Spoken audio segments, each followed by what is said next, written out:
Salut, moi c'est Niki de Niki Conseil Coaching. Quelle est la valeur de ta vie à tes yeux? As-tu envie de te transformer afin de devenir la meilleure version de toi-même, de t'optimiser? Niki Conseil Coaching t'accompagne dans ta transformation afin que tu crois en toi, en tes rêves et que tu commences enfin à t'autoriser à briller. Donc dans ce nouvel épisode, je souhaite parler avec toi des premiers amours et de la gestion de la rupture et du rejet autour de l'adolescence et de l'adolescence. Oh là là, encore un sujet bien tordu, hein. Quelle idée j'ai eue moi encore. Oh là là, bref, bon. Non mais un peu plus sérieusement, donc dans mon épisode 1 en fait, je te racontais une partie de mon adolescence, hein. D'ailleurs si tu l'as pas encore écouté, il est encore temps pour toi de te mettre à la page et de rattraper ton retard. Et si tu l'as pas encore fait, je t'invite également à t'abonner à ma newsletter pour ne pas rater d'épisode. Donc c'est vrai que moi à mon niveau je suis très sériephile et perso je n'aime vraiment pas en perdre la moindre miette. Lol. Bon, alors du coup, je vais devoir un peu te spoiler l'épisode précédent, mais le mieux, c'est quand même que tu l'écoutes hein, et que tu reviennes ensuite sur celui-là. Donc, si ce n'est pas déjà fait. Donc, dans mon premier épisode, hein, j'abordais avec toi les problématiques au sujet de l'adolescence et la différence entre les ados d'hier et ceux d'aujourd'hui. Donc, pour faire simple, je t'ai aussi parlé de mon premier amour, M, que j'ai aimé de mes 12 ans à mes 18 ans. Je me fais vraiment auto-sourire quand je dis que j'ai aimé comme si je savais à cet âge-là ce qu'était l'amour. Non, mais c'est vrai qu'on a souvent tendance à mélanger l'amour-sentiment, qui est à mon sens en fait un amour profond et presque inconditionnel, l'amour que l'on ressent envers une personne par choix, et l'amour-émotion qui finalement est un sentiment complètement déraisonnable, incontrôlable et dans lequel il y a à mon sens une grande part d'ego. Donc quand vers 17 ans, j'ai compris que M ne m'aimerait jamais, ou en tout cas pas de la façon dont je l'aurais espéré, à cette époque, du coup, je suis passée par une phase de désespoir profond, hein. Donc c'est vrai que dans ma merveilleuse famille africaine du Congo-Brazzaville, où j'étais, disons, élevée par mon père, entre autres, on ne peut pas dire que les marques d'affection étaient monnaie courante. Et comme je le disais en fait dans mon épisode précédent, j'ai grandi sans ma mère. Donc c'est vrai que je pouvais même pas au moins accrocher à ça, hein. Donc c'est ainsi que je m'imaginais des idylles hein, et que j'ai appris à tomber amoureuse de l'amour. Et également en nourrissant mon cerveau avec des séries et des films à l'eau de rose, hein. Donc désolée, je rigole d'avance, mais bon, c'est vrai que si t'es de mon époque, en fait, tu devineras bien que du Pretty Woman et du journal de Bridget Jones, j'en ai vraiment mangé, quoi, hein. Donc bref, donc dans cette époque, hein, j'évoluais dans une fratrie très nombreuse. J'étais la cinquième sur 10 enfants et c'est vrai que je dois avouer que je peinais en fait à trouver ma place parce que les grands en fait ils me prenaient pour une gamine, hein, que j'étais effectivement d'ailleurs. Et c'est vrai que je me sentais pas non plus à ma place avec mes cadets.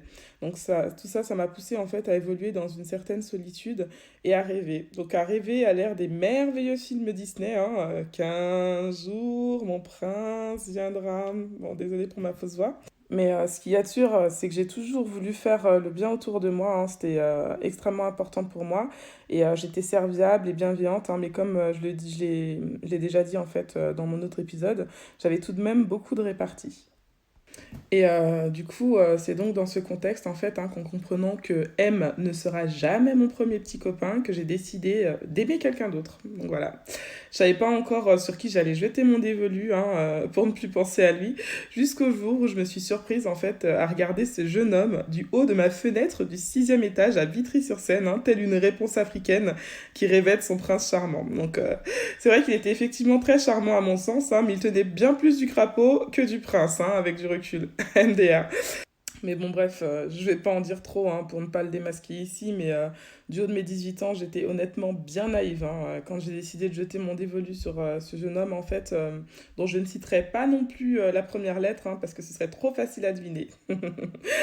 Oh là là, purée, je te jure. Non, mais j'étais contente, hein, parce que c'est vrai que j'avais enfin réussi à oublier M, mais je ne savais pas encore à quel prix. Et ce n'est pas qu'une image, hein, parce que c'est vrai que cette première réelle amourette m'a coûté vraiment très cher financièrement, car un certain proverbe dit en fait que l'amour rend aveugle, mais on avait oublié de me prévenir qu'il pouvait aussi rendre totalement stupide.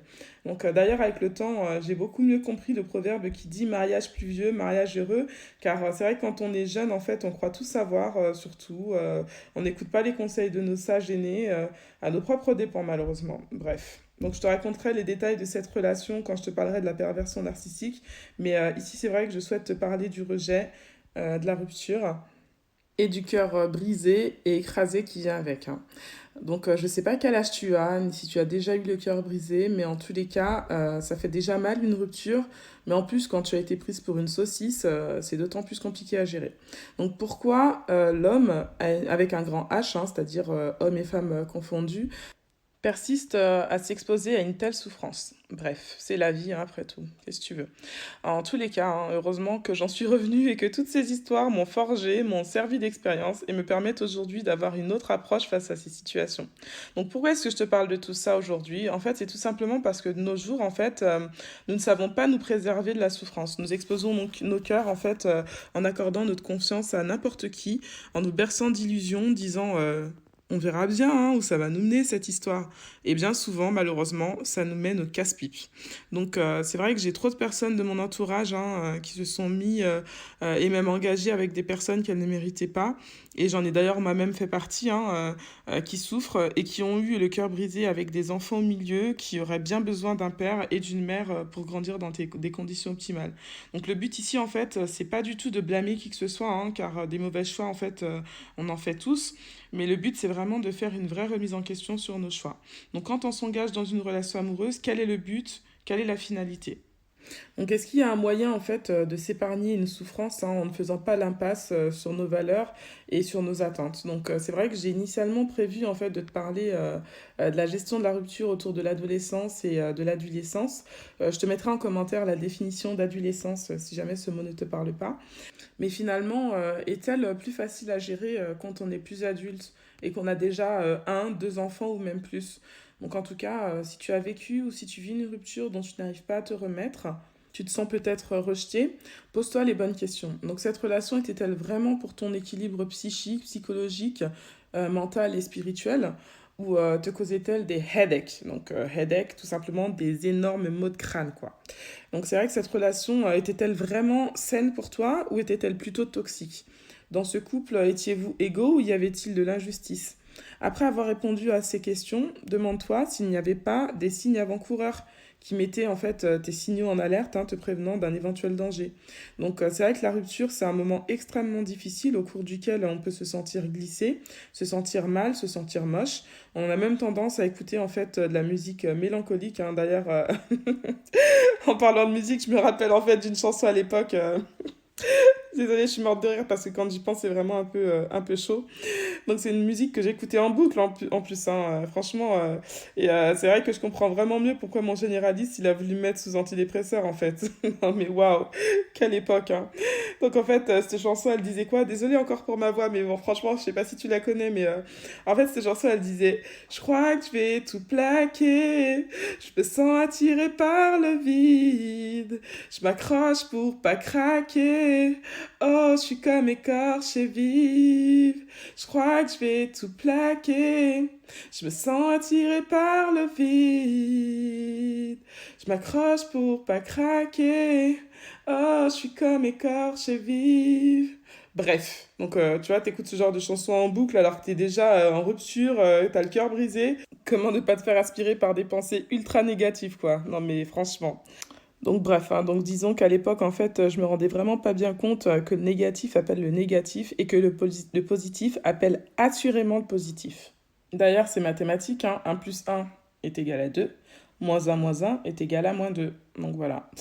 Bref, hein, donc les pensées positives, en fait, elles apporteront du positif dans ta vie. Et les pensées négatives, elles apporteront naturellement du négatif. Donc en fonction de ce que tu veux voir se manifester dans ta vie, en fait, c'est tout simplement à toi de faire un choix et de l'assumer. Donc d'ailleurs, je rebondis hein, en disant que c'est super important d'être sensible en fait aux paroles de ce que tu écoutes.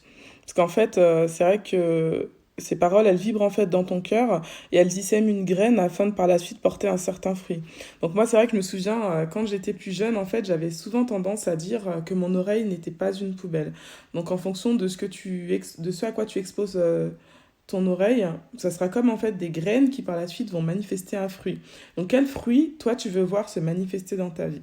Donc réponds à cette question hein, et après ça, tu sauras à quoi tu dois t'exposer, tout simplement. Donc il y a également en fait un proverbe qui dit que les mauvaises fréquentations corrompent les bonnes mœurs ou encore un qui dit dis-moi qui tu fréquentes et je te dirai qui tu es. Cela se vérifie en fait plutôt bien en général. Donc commence à fréquenter des personnes à qui tu veux ressembler et cela devrait t'épargner bien des souffrances. Donc prends conscience de la valeur de ta vie et surtout ne te sous-estime pas. Donc ne crois pas que tu dois te contenter des miettes et dis-toi que toi aussi tu es légitime pour avoir une grosse part du gâteau. Donc si ton cœur a été brisé et que tu en souffres encore, regarde-toi devant un miroir, dis-toi à toi-même que tu es une personne de valeur et que tu mérites mieux que la façon dont tu as été traité. Donc ce peut être une rupture récente ou même une ancienne dont tu n'arrives pas à te remettre, mais vraiment fais en sorte d'apprendre de tes erreurs en ne faisant pas confiance à n'importe qui. Permets vraiment que la personne à qui tu offriras ton cœur devra faire ses preuves. Donc c'est vrai qu'on a tendance aujourd'hui à confier notre cœur à des personnes qui ne le méritent pas, mais on ne se rend pas compte de la souffrance à laquelle on s'expose en faisant ce choix-là. Donc dis-toi que cette personne, en fait, elle ne devrait pas faire ses preuves parce que tu as peur de la déception, mais plutôt tout simplement parce que tu le mérites. Donc concernant en fait le rejet, tu dois avoir pleinement conscience de ton identité pour que tout cela ne t'atteigne plus. Donc si tu le souhaites, moi je peux t'aider en fait à découvrir qui tu es et pourquoi tu as été créé.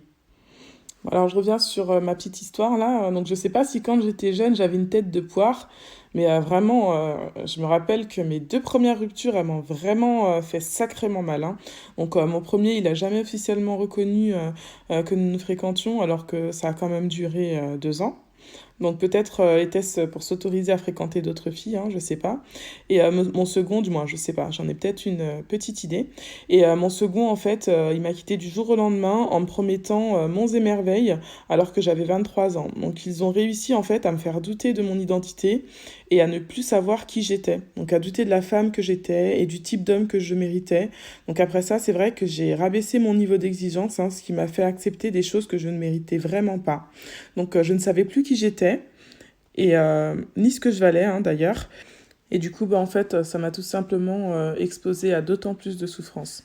Donc cette vie, c'est vraiment la jungle. Et c'est vrai que c'est souvent la loi du plus fort qui l'emporte. Donc je te dis pas de ne faire confiance à personne, mais vraiment, je te suggère en fait de te préserver pour quelqu'un en fait qui te méritera vraiment et de te lancer dans une relation qu'à partir du moment en fait où tu sauras ce que tu veux et que tu sauras surtout qui tu es. Donc vraiment, afin que tu saches dire non et stop quand ta condition et ton intégrité seront mis en jeu.